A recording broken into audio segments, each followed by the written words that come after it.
بسم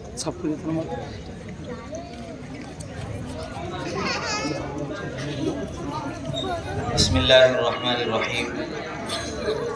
الحمد لله نحمده ونستعينه ونستغفره ونؤمن به ونتوكل عليه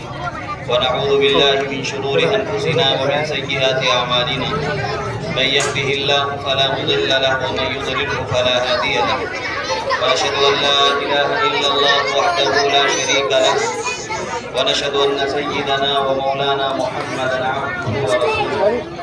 صلى الله عليه وعلى آله وأصحابه وأتباعه وأزواجه وذرياته وأهل بيته وبارك وسلم تسليما كثيرا أما بعد. وقد قال الله تبارك وتعالى في القرآن المجيد والفرقان الحميد: أعوذ بالله من الشيطان الرجيم. بسم الله الرحمن الرحيم. يا أيها الذين آمنوا قوا أنفسكم وأهليكم نارا وقودها الناس والحجارة. وقال الله تبارك وتعالى في موضع آخر: قل هل يستوي الذين يعلمون والذين لا يعلمون. وقال النبي صلى الله عليه وسلم: ما نحل والد ولدا من أفضل أدب، أو كما قال عليه الصلاة والسلام. صدق الله العظيم وصدق رسوله النبي الكريم، ونحن على ذلك لمن الشاهدين والشاكرين، والحمد لله رب العالمين. یہ طلبا کو تھوڑا خاموش کر دیا جائے اور ناشتے کا جو نظم ہے وہ بھی روک دیا جائے، اس کو پروگرام کے بعد کیا جا سکتا ہے. صدر جلسہ حضرت مولانا عبدالعزیز صاحب ندوی دامت برکاتہم العالیہ، محتمیم مدرسہ احیاء السنہ ہیورکھیڑ. اسی طرح اس علاقے کی قدیم شخصیت اور مشہور و معروف شخصیت حضرت مولانا عبدالشکور صاحب مظاہری دامت برکاتہم العالیہ، اور اسی طرح ہمارے ساتھ میرے کارواں اور اس جلسے کے مقرر خصوصی حضرت مولانا عبدالمصور خان صاحب ندوی، محتمیم معہد دارالحسینیہ چھایا نگر امراوتی. اسی طرح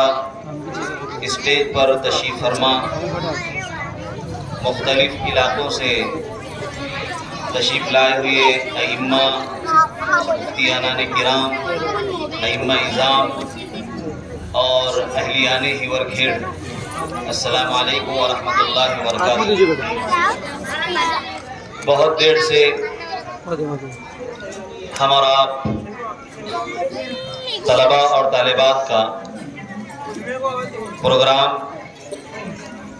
سماعت کر رہے تھے، اور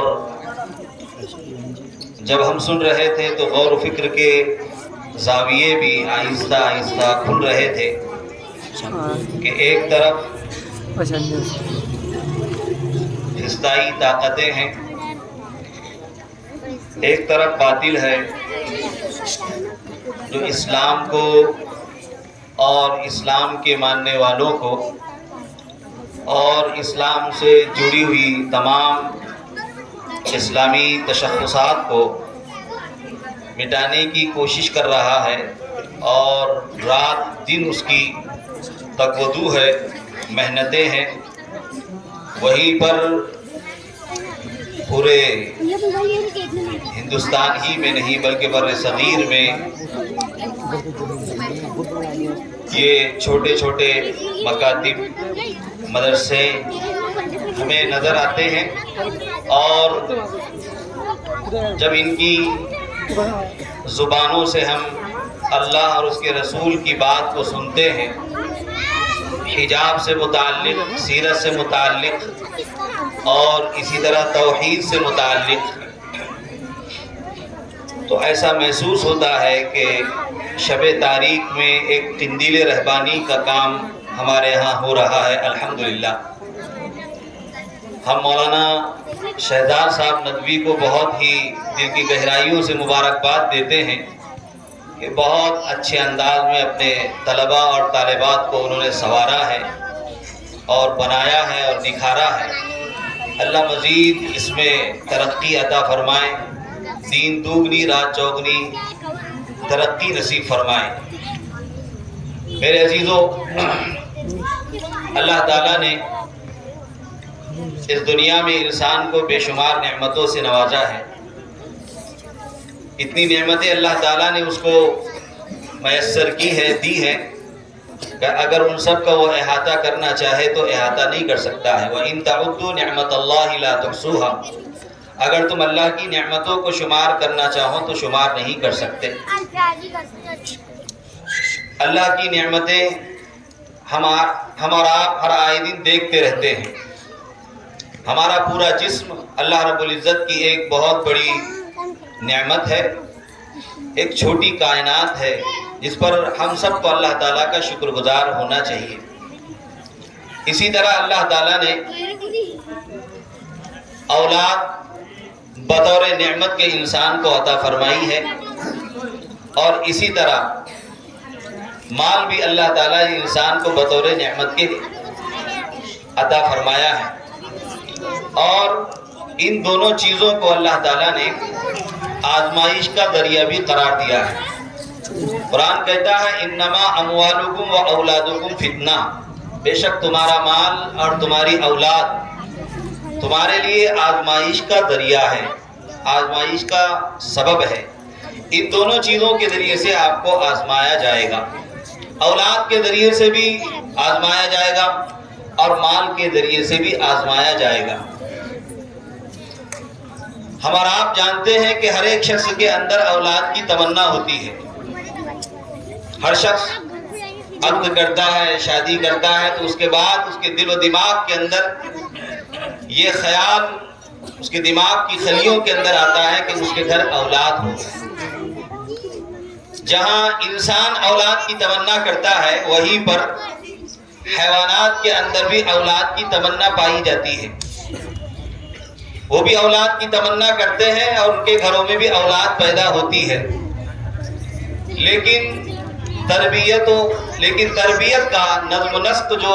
حیوان اور انسان کے درمیان ہے وہ بہت زیادہ فرق والا ہے۔ ایک حیوان، ایک جانور جب اس کے گھر میں اندر بچہ پیدا ہوتا ہے تو اس کو شکار کرنا سکھاتا ہے، دوڑنا سکھاتا ہے، چلنا اس کو سکھاتا ہے، بارش کے اندر اپنے آپ کو کیسے بچایا جائے وہ سکھاتا ہے، شکار پر کیسے جھپٹا جائے وہ اس کو سکھاتا ہے۔ گویا کہ جسم کی نشو نما ان کے والدین کا انداز ہوتا ہے کہ کیسے اپنے بچوں کی جسم کی نشو نما کی جائے، کیسے ان کو گھر فراہم کیا جائے، اور کیسے ان کو دانا اور پانی فراہم کیا جائے، اور کیسے ان کو شکار کرنا سکھایا جائے،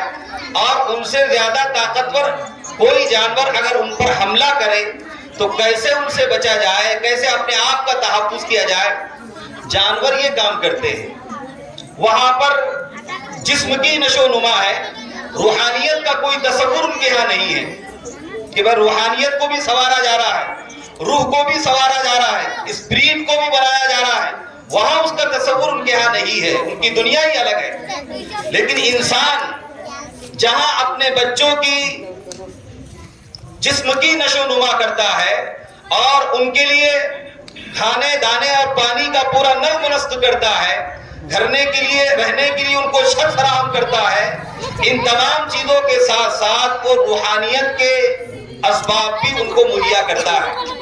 اگر انسان روحانیت کے اسباب مہیا نہ کرے، انسان اپنی اولاد کی روح کو نہ بنائے، اس کی اسپرٹ کو نہ بنائے، اس کے ایمان کو نہ بنائے، اس کے ضمیر کو اگر نہ وہ جگائے، تو ظاہر سی بات ہے انسان کی تربیت میں اور حیوان کی تربیت میں کوئی فرق نہیں رہ جاتا ہے، کوئی فرق نہیں رہ جاتا ہے۔ ایک جانور بھی ہے جو اپنے بچوں کی تربیت کر رہا ہے، اور ایک انسان بھی ہے جو اپنے بچوں کی تربیت کر رہا ہے۔ لہذا بتانا یہ چاہ رہے ہیں کہ جہاں انسان میں اولاد کی تمنا، وہیں پر حیوانوں میں بھی اولاد کی تمنا، وہیں پر انبیاء علیہ السلام کے اندر بھی اولاد کی تمنا۔ لیکن انبیاء علیہ السلام کے اندر اولاد کی تمنا اعلیٰ مقاصد کے حصول کے لیے ہوتی ہے۔ یہی فرق ہم آپ کو سمجھانا چاہ رہے ہیں کہ اولاد کی تمنا کس بنیاد پر کرنا چاہیے؟ آج ہر ایک شخص اولاد کی تمنا کرتا ہے، اور وہ شخص زیادہ کرتا ہے جس کے گھر میں اولاد نہیں ہوتی ہے۔ برسہ برس گزر گئے ہیں، 5 سال ہو چکے ہیں، 10 سال ہو چکے ہیں، ان کے گھر میں اولاد نہیں ہے، لیکن اولاد کی تمنا حضرات انبیاء علیہ السلام بھی کیا کرتے تھے، اور امت کو یہ بتلایا جا رہا ہے کہ حضرات انبیاء علیہ السلام اولاد کی تمنا اس بنیاد پر کرتے تھے کہ ان کے ذریعے سے وہ اعلیٰ مقاصد حاصل کرنا چاہتے ہیں۔ اللہ تعالیٰ نے کئی نبیوں کے تذکرے قرآن کریم کے اندر کیے ہیں، اس کے اندر اللہ تعالیٰ نے ایک بہت ضعیف العمر، بہت زیادہ سن رسیدہ، عمر رسیدہ حضرت زکریا علیہ السلام کا تذکرہ اللہ تعالیٰ نے حضرت سورہ مریم کے اندر کیا ہے کہ آپ اس عمر کے اندر، جس عمر میں اولاد پیدا نہیں ہوتی ہے، جس عمر میں انسان نا امید ہو جاتا ہے، انسان آدمی بھی نا امید ہو جاتا ہے، اس کی بیوی بھی نا امید ہو جاتی ہے، حضرت زکریا علیہ السلام اللہ رب العزت کے حضور حاضر ہو کر دعا مانگ رہے ہیں، رب ہب لی من لدنک ولیا، اے میرے پروردگار مجھے اپنی طرف سے اولاد عطا فرما۔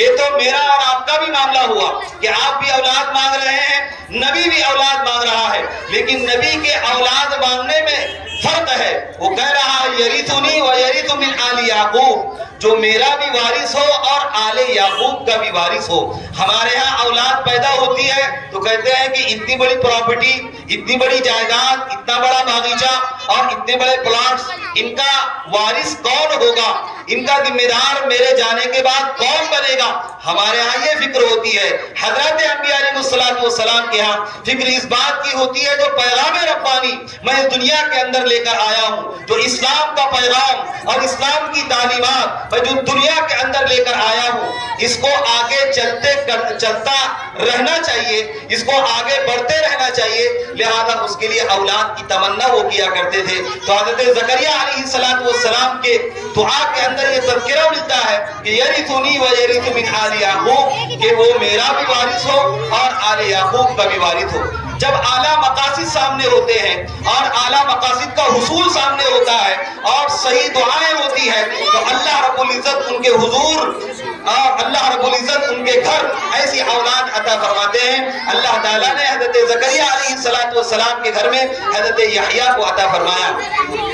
اور اللہ تعالیٰ نے سورہ مریم کے اندر اس کا تذکرہ کیا، یا یحییٰ خذ الکتاب بقوہ، کہ اے یحییٰ کتاب اللہ کو مضبوطی سے تھامو۔ پتہ یہ چلا کہ اولاد کو سب سے پہلے کتاب اللہ کی تعلیم دینا چاہیے۔ اس دور کے اندر حضرت یحییٰ کو جو بھی آسمانی کتاب ملی ہو، اس کتاب کے بارے میں اللہ تعالیٰ ان سے کہہ رہا ہے، یا یحییٰ خذ الکتاب بقوہ، اے یحییٰ کتاب کو مضبوطی سے تھامو۔ لہذا امت مسلمہ کو سورہ مریم کے ذریعے سے یہ پیغام دیا جا رہا ہے کہ اگر ہمارے گھر کے اندر بچے پیدا ہو اور اگر ہمارے بچوں کی ہم نے تعلیم و تربیت کا اس انداز سے کیا جیسا کہ قرآن کہتا ہے کہ سب سے پہلے اس کے ہاتھ میں کتاب اللہ دیجئے، یا یحییٰ خذ الکتاب بقوہ، اے یحییٰ کتاب کو مضبوطی سے تھامو۔ وَآتَيْنَاهُ الْحُكْمَ صَبِيًّا، اور بچپن ہی کے اندر ہم نے علم و حکمت کی باتیں ان کو عطا فرما دی تھی۔ جب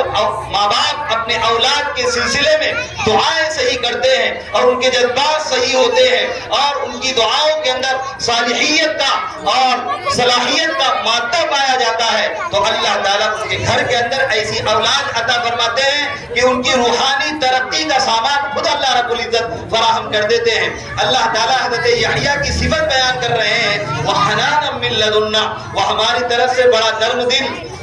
وہ زکا پاکیزہ، وَكَانَ تَقِيًّا، بڑا متقی، اللہ سے ڈرنے والا، اللہ سے ڈر کر زندگی گزارنے والا، وَبَرًّا بِوَالِدَيْهِ، اور اپنے والدین کا فرما بردار۔ آج اولاد تو ہمارے گھروں کے اندر پیدا ہو جاتی ہے، لیکن جب ان کی تعلیم و تربیت کا نظم و نسق نہیں کیا جاتا ہے اور ان کی روحانیت کو سنوارا نہیں جاتا ہے، ان کے ضمیر کو نہیں بنایا جاتا ہے، اور ان کو ماں باپ کی خدمت کیا ہوتی ہے اور ماں باپ کا ادب و احترام کیا ہوتا ہے، اگر ان کو نہ بتلایا جائے تو وہی بچے آہستہ آہستہ ماں باپ کا درد سر بن جاتے ہیں۔ لہذا اللہ تعالیٰ بتانا چاہتے ہیں کہ جب ہماری دعائیں اس بنیاد پر ہوگی اور اعلیٰ مقاصد کے لیے ہوگی تو اللہ رب العزت غیبی طریقے سے ان کے لیے روحانیت کو بنانے کے انتظام فراہم کرے گا۔ وبرّ بوالدیہ، حضرت زکریا اپنے والدین کے فرمانبردار تھے۔ ولم یکن جبارا عصیا، سرکش نہیں تھے، گناہ کرنے والے نہیں تھے۔ اللہ تعالیٰ نے حضرت زکریا کو حضرت یحییٰ عطا فرمائے۔ حضرت ابراہیم علیہ السلام کا بھی تذکرہ اللہ تعالیٰ نے قرآن میں کیا ہے، اس میں بھی اللہ تعالیٰ نے کہا رب ہب لی من الصالحین، اے اللہ مجھے اپنے طرف سے، اے میرے پروردگار مجھے اپنی طرف سے ایک صالح عطا فرما۔ صالح کا ترجمہ کیا ہوتا ہے؟ مولانا عبد المجید دریابادی رحمۃ اللہ علیہ نے اپنی کتاب کے اندر صالح کا ترجمہ اس انداز سے کیا ہے، اور انہوں نے کہا ہے کہ صالح کا ترجمہ ہوتا ہے مزاج ادائے حق، جس کا مزاج حق کو ادا کرنے کا ہو، جو اللہ کا حق ادا کرتا ہو، جو رسول اللہ کا حق ادا کرتا ہو، جو اپنے ماں باپ کا حق ادا کرتا ہو، جو اپنے پڑوسیوں کا حق ادا کرتا ہو، جو اپنے اساتذہ کا حق ادا کرتا ہو۔ گویا کہ جتنے حقوق اس پر عائد ہوتے ہیں، چاہے ان حقوق کا تعلق حقوق اللہ سے ہو، چاہے ان حقوق کا تعلق حقوق العباد سے ہو، ان تمام حقوق کو ادا کرتا ہے۔ ایسی اولاد اے اللہ تو مجھے عطا فرما۔ حضرت ابراہیم کے گھر میں اللہ تعالیٰ نے حضرت اسماعیل کو دیا، اور آپ جانتے ہیں وہ پورا تفصیلی واقعہ جو آپ بقرہ عید کے موقع سے خطبہ اور واعظین کی زبان سے سنتے رہتے ہیں۔ اور ایک بات قرآن کریم کے اندر یہ بھی کہی گئی ہے کہ ماں باپ کے دل میں یہ بات عائد ہوتی ہے کہ جب وہ دنیا سے جائیں یا دنیا سے جانے سے قبل اپنے بچوں کی تعلیم و تربیت کا نظم اس طور پر کریں، اور اس طور پر وہ متفکر ہوں، اور اس طور پر ان کو فکر لاحق ہو کہ میرے چلے جانے کے بعد میری اولاد کس کے در پر جائے گی، کس کے آستھانے پر جھکے گی، اور کس کو وہ مانے گی، کس کو وہ معبود سمجھے گی، کس کے سامنے سجدہ ریز ہوگی، یا ایسی ہی دنیا کی لذتوں کے اندر رہ کر وہ زندگی گزارے گی۔ اللہ تعالیٰ نے حضرت یعقوب علیہ السلام کا تذکرہ سورۃ البقرہ کے اندر اس طور پر کیا ہے، جب ان کی وفات کا وقت قریب آیا تو انہوں نے سارے اولاد کو جمع کر کے، جو ان کی پوری اولاد تھی ان کو جمع کر کے ان سے کہا کہ ما تعبدون من بعدی، میرے بعد تم کس کی عبادت کرو گے؟ لہذا یہ فکر لاحق تھی کہ میں موجود تھا، میں زندہ تھا، میرے چلے جانے کے بعد نہ جانے دنیا کے اندر تغیرات آئیں گے، دنیا کے اندر نہ جانے انقلابات آئیں گے، اتنے انقلابات کے بعد اور اتنے تغیرات کے بعد نہ جانے میری اولاد کس راہ پر جائے گی، کس ڈگر پر جائے گی۔ لہذا انہوں نے اپنی اولاد سے کہا ما تعبدون من بعدی، تم میرے بعد کس کی عبادت کرو گے؟ اس وقت حضرت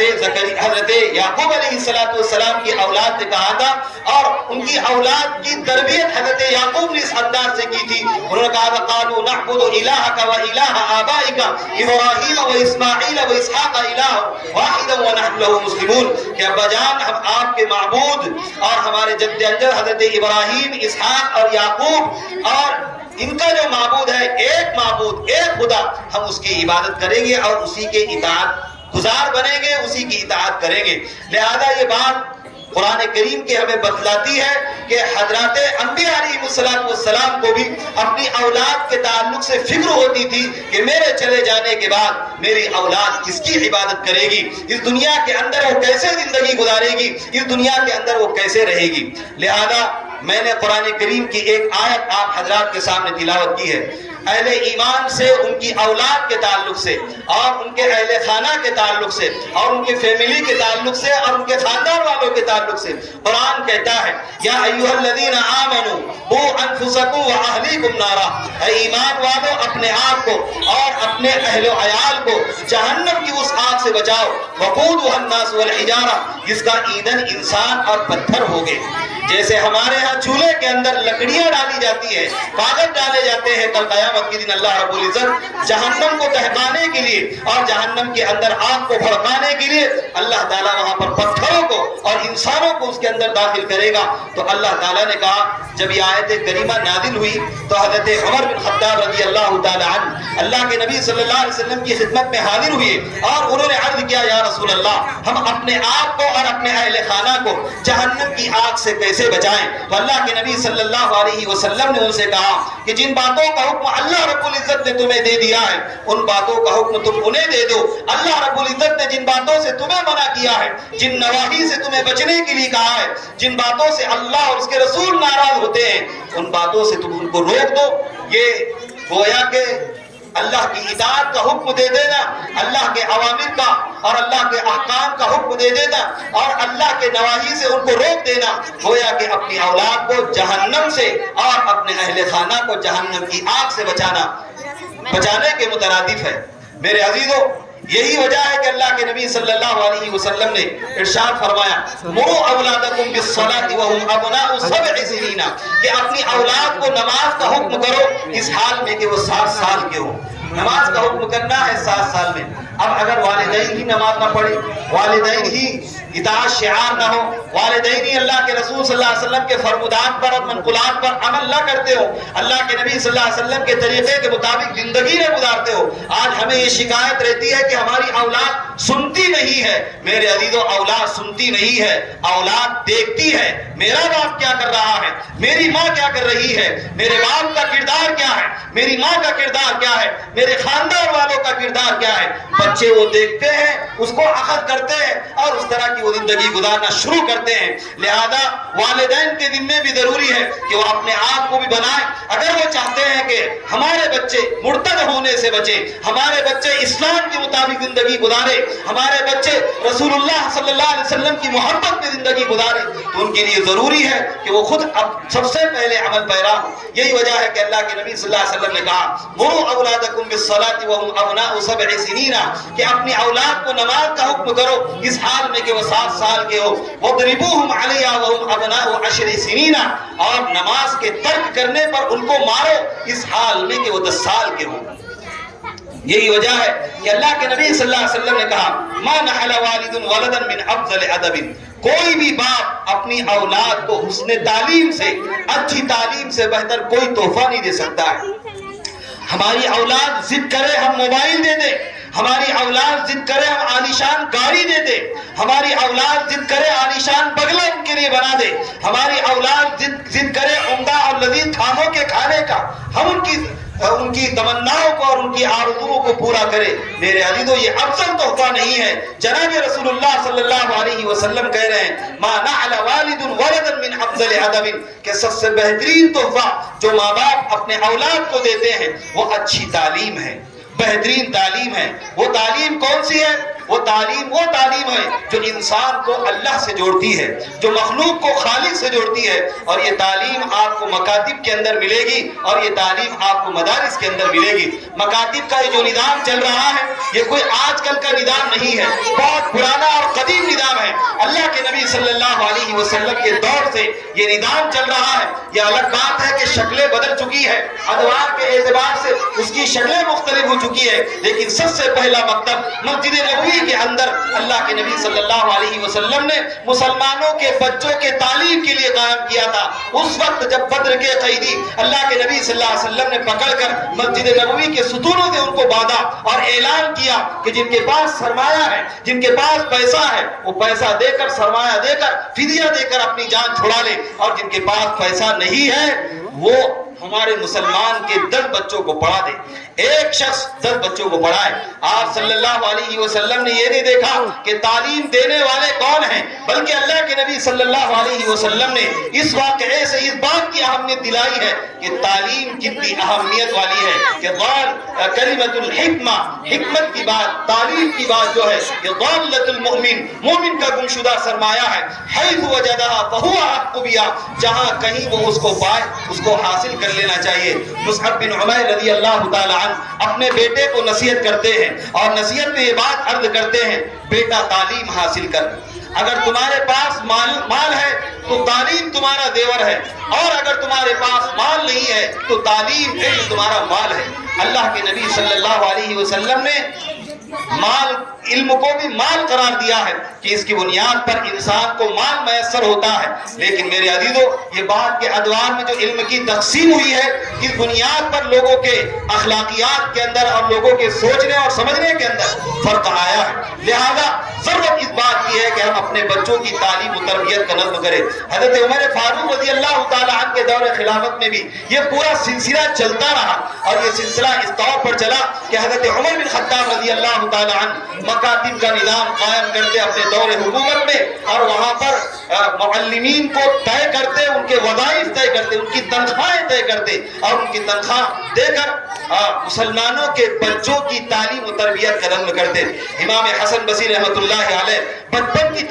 تعلیم کے تعلق سے کہتے ہیں، میرے عزیزو بتلانا مقصود یہ ہے کہ بچپن کی تعلیم کتنی اہم ہے۔ ابھی جو حالات چل رہے ہیں اور تعلیم کا، ایجوکیشن کا جو بھگوا کرم کر دیا گیا ہے، اس کے تناظر میں ہم آپ دیکھیں جس طرح آپ کے اسلامی تشخصات کو مٹانے کی پوری کوشش ہو رہی ہے، آپ کے حجاب پر، آپ کی نمازوں پر اور آپ کے نہ جانے قرآن کریم پر اور نہ جانے آہستہ آہستہ کون سی چیزیں ہمارے سامنے آئے گی۔ ایسے وقت میں ملت اسلامیہ کے لیے اور خصوصاً علماء کے لیے اور ان کا تعاون کرنے والے لوگوں کے لیے یہ ذمہ داریاں ڈبل کی ہو جاتی ہے کہ اپنے بچوں کو بچپن ہی سے تعلیم سے آراستہ اور پیراستہ کیا جائے۔ امام حسن بصری رحمۃ اللہ علیہ کہتے ہیں التعلم فی الصغر کالنقش فی الحجر، کہ بچپن کی جو تعلیم ہے وہ پتھر کی لکیر ہوتی ہے، جیسا کہ پتھر کی لکیر مٹائے مٹتی نہیں ہے، ایسی ہی بچپن کی تعلیم مٹائے مٹتی نہیں ہے۔ بچپن کی تعلیم کے اندر توحید اگر ہم نے اس کو دے دی، بچپن کی تعلیم کے اندر رسالت اس کو اگر دے دی،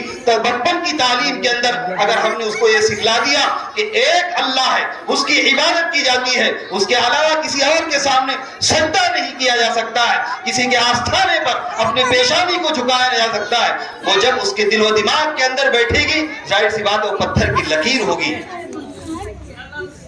ایک آیت سورہ آل عمران کے اندر علماء یہاں پر بیٹھے ہیں وَلَكِنْ كُونُوا رَبَّانِيِّينَ،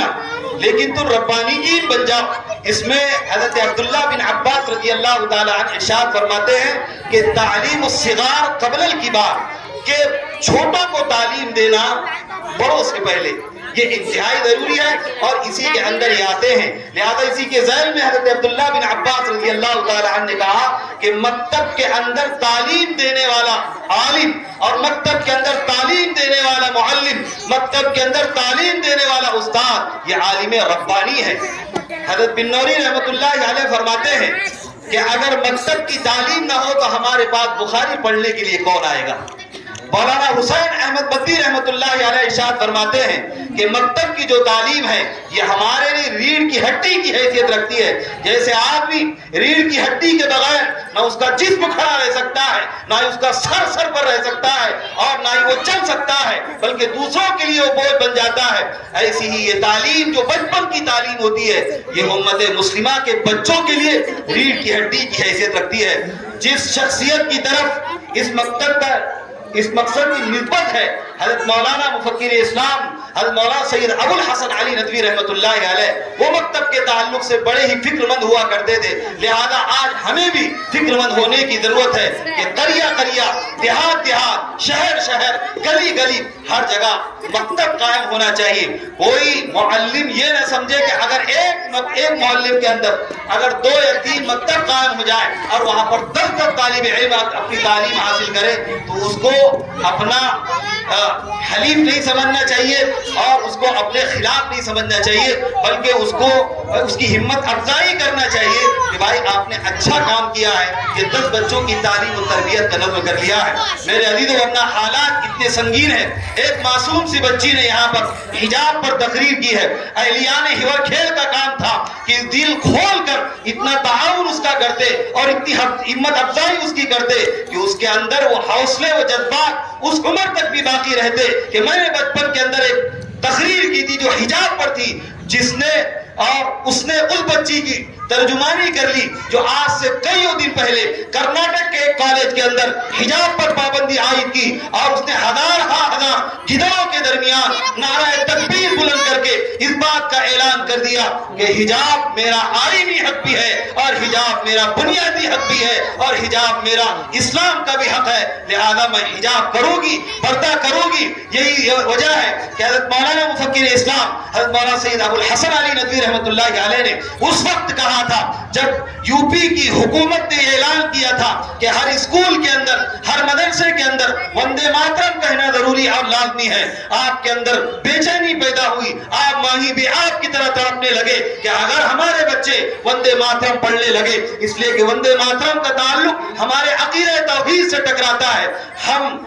ہم ملک کی عزت تو کر سکتے ہیں لیکن اس کے سامنے سجدہ ریز نہیں ہو سکتے ہیں. لہذا جب اعلان کیا گیا, مفکر اسلام حضرت مولانا سید ابو الحسن علی ندوی رحمت اللہ علیہ نے حکومت وقت سے مل کر ملاقات کی کہ آپ اس قانون کو واپس لیجئے, اس قانون کو واپس لیجئے, اور ایک بات جانیے, ہم اپنے بچوں کو جاہل رکھنا تو پسند کریں گے, ہم اپنے بچوں کو گنوار رکھنا تو بہت پسند کریں گے, ہم اپنے بچوں کو ان پڑھ رکھنا تو پسند کریں گے, لیکن عقیدہ توحید کے ساتھ کسی کے ساتھ سمجھوتا نہیں کریں گے. ہم عقیدہ توحید کے ساتھ کسی اور تہذیب میں اور کسی تمدن کے اندر اور کسی اور کلچر کے اندر ہم ضم نہیں ہوگے. اس لیے کہ اکثریت یہ چاہتی ہے کہ وہ اقلیت کو, مینورٹیز کو اور الپسنکھیات کو اپنے اندر جذب کر لے. آج یہی کوششیں کی جا رہی ہے. میرے عزیزوں, کئی ہماری ایسی بیٹیاں ہیں جو ارتداد کے دہانے پر ہیں. پتہ یہ چلا کہ ان کو مکتب کی تعلیم نہیں تھی, دین کی تعلیم نہیں تھی, قرآن کی ان کو تعلیم نہیں تھی.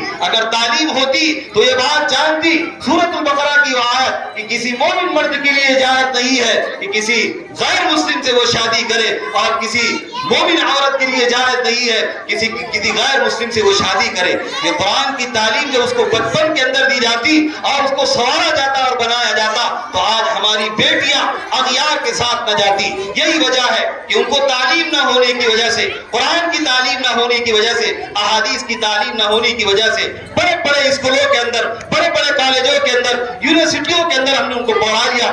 لبرلزم کی کوششیں رہی کہ قرآن پر اعتراض کرے, حدیث پر اعتراض کرے. یہی ہوتا ہے کہ جب بچے کالج اور یونیورسٹیاں پڑھ کر آتے ہیں, قرآن پر اعتراض کرتے ہیں, احادیث پر اعتراض کرتے ہیں. ہم یہ نہیں کہتے کہ قرآن کے آپ کالج کی اور یونیورسٹیوں کی تعلیم نہ دیجیے, بالکل ہنسی خوشی دیجیے, لیکن سب سے پہلے ضروری ہے کہ ملت کے ان نونہالوں کو اسلام کی تعلیمات سے آراستہ اور پیراستہ کیا جائے. حضرت مولانا علی ندوی رحمۃ اللہ علیہ کہا کرتے تھے کہ اپنے بچوں کو عید کے قیمتی سے قیمتی کپڑے دلانے سے ہزار بار بہتر, اور اپنے بچے اگر بیمار ہو جائے تو ان کا علاج اچھے سے اچھے کرنے سے ہزار بار بہتر. اور ان کی تعلیم آپ یو ایس اے اور یو این اے اور امریکہ اور برطانیہ بڑے بڑے علاقوں میں آپ بھیج دیجئے, اس سے ہزار بہتر اور کروڑ بہتر بات یہ ہوگی کہ اپنے بچوں کو سب سے پہلے سچا پکا مسلمان بنایا جائے. یہی بات مولانا منظور نعمانی صاحب رحمۃ اللہ علیہ نے اس وقت کی تھی جب تعلیمی کونسل سے آپ نے مخاطب ہوئے تھے کہ دو باتوں کے لیے اپنے آپ کو تیار کر لیجئے. ایک بات تو یہ کہ اپنے بچوں کے ارتداد کے لیے تیار ہو جائے. اگر ہم ان کے تعلیم کا نظم نسق اگر نہیں کرتے ہیں, ان کو دین کی تعلیم سے اور اسلام کی تعلیم سے آراستہ اور پیراستہ نہیں کرتے ہیں تو ارتداد کے لیے تیار ہو جائیے. آج پورے ہندوستان کا جائزہ لیجیے, ارتداد دندناتے ہوئے گھوم رہا ہے. ہمارے گھروں پر موبائل کے ذریعے سے, جیسا کہ ابھی تقریر کی گئی ہے, موبائلوں کے ذریعے سے دستک دے رہا ہے. ہماری بچیاں جن کے رسم ہو جاتے ہیں ہم ان کے ہاتھوں میں موبائل تھما دیتے ہیں اور وہ ٹیرس پر جا کر ہزار گھنٹوں اپنے اس منگیتر سے بات کرتی ہے جس سے بات کرنا ناجائز اور حرام ہے. میرے عزیز, جب گھروں کے اندر تعلیم کا صحیح نظم ہوگا اور تربیت کا صحیح نظم ہوگا تو ہماری یہ بچیاں ارتداد کے دہانے پر ہرگز نہیں جائے گی. تو مولانا منظور نعمانی صاحب رحمۃ اللہ علیہ نے کہا تھا یا تو آپ اپنے بچوں کے ارتداد کے لیے تیار ہو جائے, یا تو آپ اس راستے میں جو کچھ کر سکتے ہیں, جو قربانیاں دے سکتے ہیں, اس کے لیے دریغ نہ کیا جائے. ایک روٹی کم کھائیے, ایک کپڑا کم پہنیے, لیکن اپنے بچوں کی تعلیم و تربیت کا نظم کیجیے. مولانا عبدالقوی صاحب دامت برکاتہم العالیہ جس وقت اس ملک کی نئی تعلیمی پالیسی بنی ہے, اس وقت انہوں نے اعلان کیا تھا اس ملک کی پالیسی, تعلیمی ایجوکیشن کی پالیسی کو دیکھتے ہوئے کہ مدارس کا جو نظام ہے یہ فرض کفایہ کے درجے میں آتا ہے. جگہ جگہ مدرسے قائم ہیں, جگہ جگہ مدرسے بنے ہوئے ہیں, یہ فرض کفایہ کے درجے میں رکھتے ہیں. لیکن مکاتب کا جو نظام ہے یہ فرض عین کے درجے میں ہے. اور فرض عین کا مطلب ہوتا ہے جیسے نماز فرض عین ہے, جیسے زکوٰۃ فرض عین ہے, جیسے صاحب نصاب پر جس راستے کی وہ استطاعت رکھتا ہے حج اس پر فرض ہے, یہ فرض عین ہے. فرض عین کا مطلب یہ ہوتا ہے کہ اگر اس کو چھوڑ دیا جائے تو یہ قابل گرفت ہے, قابل مؤاخذہ ہے, اس پر پکڑ ہوگی ہماری. لہذا میرے عزیزو, آج اپنے بچوں کی تعلیم و تربیت کا نظم نسق کرنا یہ ہم پر پہلے سے اور زیادہ ذمہ داری ہم پر عائد ہو جاتی ہے. ملک کے حالات ہم الیکٹرانک میڈیا پر, سوشل میڈیا پر اور پرنٹ میڈیا پر ہم آئے دن پڑھتے رہتے ہیں. کئی ایسے مسائل ہم تک بھی پہنچتے ہیں میرے عزیزو ہمارے واٹس ایپ کے ذریعے سے کہ فلاں علاقے کی لڑکی ہے، 4 لڑکیوں کے میسج ہمارے استاد ہیں مدرسے کے اندر، ان کے ذریعے سے مشتق آئے اور میرے ذریعے سے میرے تعلقات والے جتنے علماء کرام تھے ان تک میں نے میسج کیا، جس میں سے ایک لڑکی کو بچایا گیا، شاہپور کی ایک لڑکی جو برور سے قریب ہے الحمدللہ، اور ہمارے ہی مدرسے کا فارغ مولانا عمران صاحب ندوی نے اس بچی کو بچایا، مرتد ہونے سے بچا لیا اور غیر کے ساتھ بھاگنے سے اس کو بچا لیا۔ لہذا میرے عزیزو ان بچوں کی تعلیم و تربیت اسلامی خط و خال پر ہوئی تو یہ بچے کیسی ہی ارتداد کے طوفان کیوں نہ آ جائے اور کیسی ہی اقلیت اپنے اندر اکثریت اپنے اندر ان کو ضبط کرنے کی کوشش کرے، یہ کبھی بھی ضبط نہیں ہوگے، کبھی بھی کسی کے ساتھ سمجھوتا نہیں کریں گے۔ آج ایسے جیالے پیدا کرنے کی ضرورت ہے اور آج ایسے مرد مجاہد پیدا کرنے کی ضرورت ہے اور آج ایسے نونہالوں کی تربیت کرنے کی ضرورت ہے کہ ہمارے چلے جانے کے بعد بھی ہمارے ملک کے اندر رہنے والا ہمارا بچہ اسلام پر دائم اور قائم رہے، اسلام پر وہ اپنی زندگی گزارے۔ اس کے تعلق سے یہ مدارس کا نظام ہے، یہ مکاتب کا نظام ہے، آپ اسکولیں بھی چلائیے لیکن مکاتب کا اور مدارس کا نظام اس کو مضبوط کیجیے۔ مضبوط کیسے ہوتا ہے؟ تعاون سے ہوتا ہے، تعاونوا علی البر والتقوی، نیکی کے کاموں پر، تقوی کے کاموں پر ایک دوسرے کا تعاون کرنا چاہیے۔ ولا تعاونوا علی الاثم والعدوان، گناہ کے کاموں پر، ظلم زیادتی کے کاموں پر ہرگز تعاون نہیں ہونا چاہیے۔ آج ایک باپ اپنی بیٹی پر 10 لاکھ روپے خرچ کر دیتا ہے، اپنے بچے کے ولیمے پر نام و نمود کے لیے اور دکھلاوے کے لیے کئی لاکھ پیسہ خرچ کر دیتا ہے، اس سے ہزار بہتر یہ ضروری ہے کہ ہمارے بچے دینی تعلیم حاصل کرے اور ان کے لیے آپ کو تعاون کرنا ہے اور تعاون میں بڑھ چڑھ کر حصے لینا ہے تاکہ ہمارے ادارے مضبوط ہو۔ ورنہ یاد رکھیے مولانا علامہ اقبال رحمۃ اللہ علیہ نے جب ازبکستان اور کرغزستان اور سمرقند بخارا ایسے علاقے جہاں پر ایک دور میں قال اللہ قال الرسول کی صدائیں گونجتی تھی، جہاں پر طارق بن زیاد جیسا شخص، جہاں پر موسیٰ بن نصیر جیسا شخص اور جہاں پر قتیبہ بن مسلم جیسا شخص، جن علاقوں کو یہ فتح کیے اور قال اللہ قال الرسول کی صدائیں وہاں پر گونجی اور پھر اس کے بعد ناقدروں نے ناقدری کی، آپس کی چپتلش، ایک دوسرے کی مخالفت، ایک دوسرے کا اختلاف، ایک دوسرے کی ٹانگ پکڑ کر کھینچنا، یہ ساری کی ساری جب چیزیں ہونے لگی تو وہاں کے مدارس کو کھنڈرات کے اندر تبدیل کر دیا گیا۔ علامہ اقبال گئے تھے اور ان کھنڈرات کو دیکھا تھا جہاں پر امام بخاری نے کئیوں سال وہاں پر اس نے درس دیا تھا، جس سے 16 سال کے اندر بخاری جیسی کتاب مرتب کر کے امت مسلمہ کے ہاتھوں میں دی۔ اس علاقے کا جب دورہ کیا گیا اور اس علاقوں کو جب دیکھا گیا کہ بڑے بڑے مدارس کھنڈرات کے اندر تبدیل ہو چکے ہیں، وہی نقشہ دہرایا تھا یہاں پر برٹش حکومت نے اس وقت جب مغلیہ سلطنت کا چراغ گل ہوا تھا اور آخری بادشاہ بہادر شاہ ظفر کو رنگون ضلع وطن کر دیا گیا تھا، اس وقت ہزار